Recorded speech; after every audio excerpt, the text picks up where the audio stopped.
मिले हैं इनसे। इस वक्त बनी एमएलए डोडा जो है महराज मलिक हमारे साथ है। बनिहाल आप आए, यूथ उनसे मिले, काफ़ी सेल्फियाँ लोगों ने आपसे ली, क्योंकि आप एक जो इलेक्शन से पहले पार्टियों ने, चाहे हम कांग्रेस की बात करेंगे, नेशनल कॉन्फ्रेंस की बात करेंगे, जो सब्ज बाग दिखाए थे लोगों को, 200 यूनिट बिजली, 12 सिलेंडर, ना भी 12 सिलेंडर किसी को मिला, ना 200 यूनिट बिजली मिला।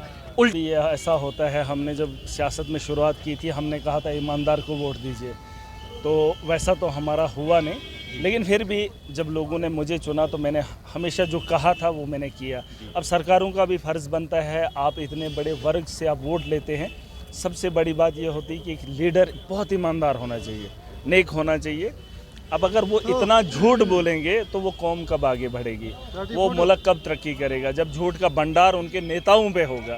तो कहीं ना कहीं मुझे लगता है कि सरकारों को समझना चाहिए, जो चुनी हुई सरकार है, जो नेता हैं, उनको तो कम से कम मानना चाहिए। और यहाँ बच्चे को आप झुटला नहीं सकते हो, बच्चे के साथ किया हुआ वादा एक दिन नहीं, दूसरे दिन, तीसरे दिन तो उसको देना ही देना पड़ता है। अगर बाप अपने छोटे बच्चे से वादा करे ना 5 साल वाले को, तो कहीं ना कहीं उसको पूरा करना 1-2 दिन में करना ही करना पड़ता है, उसकी जिद होती। आपने तो वादा किया, हमने करना है, अब करना चाहिए था, अब सरकार ने नहीं किया, लोग देख रहे हैं, और जो भी चीज़ें मुमकिन होंगी हम रखेंगे अपनी तरफ से बात, आवाम की बात हम रखेंगे ज़रूर। सर, नीयत साफ़ होनी चाहिए।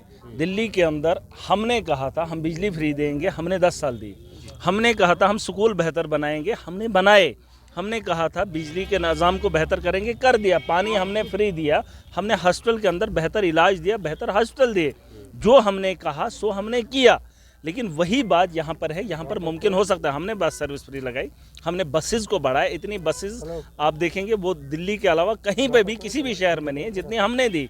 फ्री बस अगर आरटीसी हमने दी, लेकिन हमने वो फ्री इलेक्ट्रिसिटी बस वो वाली डाल दी, तो उसमें हमने लोगों को राहत दी, वहाँ की महिलाओं को यात्रा करने का मौका। इधर 2-2 बसें हैं इलाके के अंदर, पूरे डिस्ट्रिक्ट के अंदर 5 बसें, ऐसे काम नहीं चलेगा। सरकार सक्षम है, सरकार काम कर सकती है। अगर कहीं पे सेंटर की रुकावटें आ रही है, सरकार इकट्ठा होकर बात करे ना, लोगों को परेशान होते हुए अगर देख रहे हो भाई इनकी परेशानी, अगर आपके पास अजाला है, आप तो लीडर हो, आप निकल जाइए, दिल्ली में जाकर बात कीजिए। अगर वहाँ नहीं मानते हैं, लोगों को बुलाकर इकट्ठा होकर पूरे देश के अंदर, जिस तरीके से चुनाव के लिए आपने रैलीज निकाली, वैसे लोगों को बोलो आओ सड़कों पर, लोग सड़कों पर आएंगे। दिल्ली को घुटनों, आपका सर एक वीडियो हमने देखा, दिल्ली लोगों को सड़कों पर लाओ, दिल्ली घुटनों पे आ जाएगी।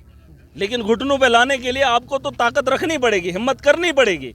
अब नेता ऐसे नहीं है कि आपको एमएलए बनाना, आपकी सरकार बनानी है। अगर लोग परेशानी के शिकार में इस वक्त जूझ रहे हैं, परेशानी का शिकार हैं, करप्शन की भरमार है, लोगों के अजाले नहीं हो रहे हैं, बिजली का निज़ाम ठप है, पानी का निज़ाम ठप है, डॉक्टर नहीं है, टीचर नहीं है, स्कूलों के लिए पैसा नहीं आ रहा है, 8 महीने खाली का खाली पड़ा है, तो क्या करना है हमने?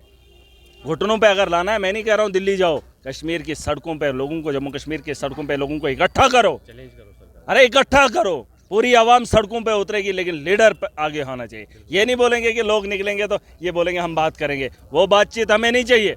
हमें बातचीत चाहिए, लीडर आगे, आवाम उसके साथ, और सड़कों पर हम बताएंगे कि कैसे जो है स्टेटहुड नहीं देंगे, कैसे हम लोगों के काम नहीं होंगे, लेकिन वो करने की नीयत होनी चाहिए। आपका सर एक वीडियो मैंने देखा कि आप अपने इलाके में जहाँ से आप एमएलए हैं, आपने लोगों को मना किया बिजली बिल मत भरो, मैं देख लूँगा। वो मैंने बोला है, जिसका मुलाजिम घर का नहीं है, वो मैंने आज नहीं 10 साल पहले बोला था, वो देना बंद कर दो, ठीक है? आज की बात नहीं, मैंने इश्तिहार निकाले थे, बाज़ाब्ता इश्तिहार 2016 में, और मैंने गाँव जाकर लगाए थे कि जो बिजली का किराया आया है उसको देना बंद करो। मैं कहता हूँ जो यहाँ पर भी गरीब तबका है, लेकिन मुझे मेजॉरिटी में चाहिए। अभी मैं उतना बड़ा आदमी नहीं हूँ कि मेरी हर बात को लोग मानेंगे। अगर लोग मेरी बातों को मानना शुरू करेंगे, बदलाव हम करके दिखाएंगे, लेकिन उसमें पूरी आवाम का मुझे साथ चाहिए।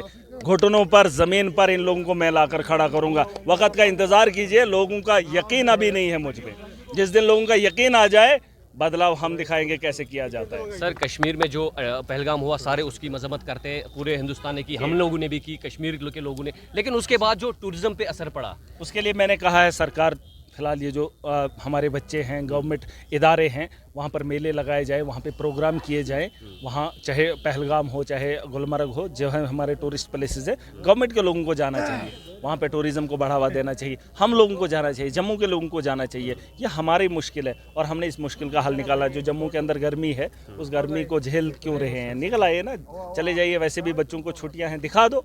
और कश्मीर की उस खूबसूरती को देखने के लिए सियाही मकामात खोल दिए जाए। वहाँ पर उन्होंने जो है वो पार्कों में ताले लगा लिए हैं, 4 आदमियों की दहशत से हमने 1 महीना बंद रखा है।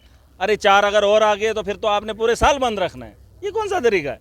आप अपना काम कर लीजिए, पाकिस्तान आतंकवादी भेज रहा है, वो उन्होंने किया है, हमने जवाब देना है, अगर और बने तो और देना है, लेकिन वो पार्कें खोल दो, लोगों को आने जाने के लिए मुश्किल मत डालो।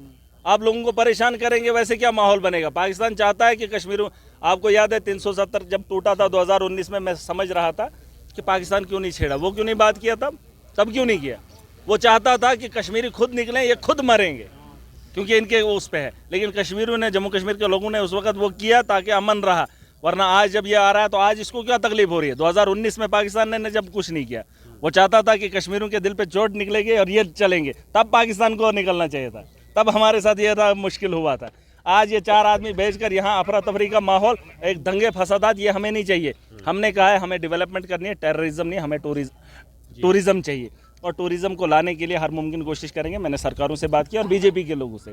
तुम जो सीना दिखा रहे हो ना दिल्ली के टीवी पे और मीडिया के रात में, और ये आपका भी जी भी पाकिस्तान घुस जाता है, उधर वो घुस जाते हैं, कुछ आधे कराची के लद्दाख है सर ये। अरे लद्दाख है या कुछ है, टीवी पे चलते हो आप, बिल्कुल हाँ। आप टीवी पे ये नहीं देखते हो सरहदें, आप सरहदों से लांग जाते हो। मसला वो नहीं है, मसला ये है कि टीवी पे बोलना और दिखाना आसान है। आप यहाँ पर आ जाइए ना, जहाँ यहाँ पर ये मामलात हुए, पहलगाम जाइए ना, वहाँ पर दिखाइए, लोगों को हिम्मत दीजिए। वहाँ पर आपने पहलगाम में पाबंदी लगाई, कश्मीर में पाबंदी लगाई, और लोगों को बेवकूफ़ बनाना बंद कर दीजिए। मोदी जी, जितना आपको फिक्र है ना चुनाव की, उतनी फिक्र होनी थी ना जम्मू कश्मीर के लोगों की। यहाँ पर कितनी बार गए, बिहार में रैलियाँ निकाली, इधर आना था जम्मू में रैली आज निकालनी थी। मज़ा तो तब था, तब तकलीफ हो रही, अमित शाह नहीं आए, बस उस दिन आ गया फिर वापस, राजनाथ फिर वापस, इधर आओ जम्मू के अंदर। जम्मू का इलाके में तुम गए नहीं, जम्मू में नुकसान नहीं हुआ, जम्मू में बॉर्डर नहीं है, वोट लेंगे जम्मू वालों से, जाएंगे कश्मीरों के साथ। उधर क्यों? उधर आओ जम्मू के अंदर, लेकिन बॉर्डर एरिया में तुम लोग नहीं गए। नाअहल हो, नाकाम हो, फेलियर है तुम्हारा। तुमने जम्मू कश्मीर की आवाम के साथ साथ देश को धोखा दिया है, और हम इस धोखे में नहीं आएंगे। तुमने खिलवाड़ किया, आतंकवाद रोकना है, रोको, तुम्हारे से होगा कुछ नहीं। लेकिन जो हमारा पैसा है, हमें पैसे में अड़चन मत डालो। हमें स्कूल बनाने, हमें हॉस्टल बनाने, तुम उसमें भी बोल रहे हो नहीं हम नहीं करेंगे। अरे ये तुम्हारी तानाशाही, वहाँ 60-70 साल कांग्रेस ने राज किया, तुम्हें 11 साल हो गए, तुम तो नीचे बैठना ही नहीं चाहते हो, उड़ ही रहे हो। अरे उतने तो मुझे लगता है 300 बार तो मोदी विदेश की यात्रा पे गया, वो तो रुकना ही नहीं चाहते। इनको लगता है लोग जिस दिन बिठाएंगे ना, ज़मीन खिसक जाएगी, ज़मीन के नीचे होंगे। वक्त किसी का इंतजार नहीं करता, बेहतर है आवाम की बेहतरी के लिए काम। तो ये थे एमएलए डोडा महराज मलिक, जो जी जम्मू कश्मीर लद्दाख के साथ खास बातचीत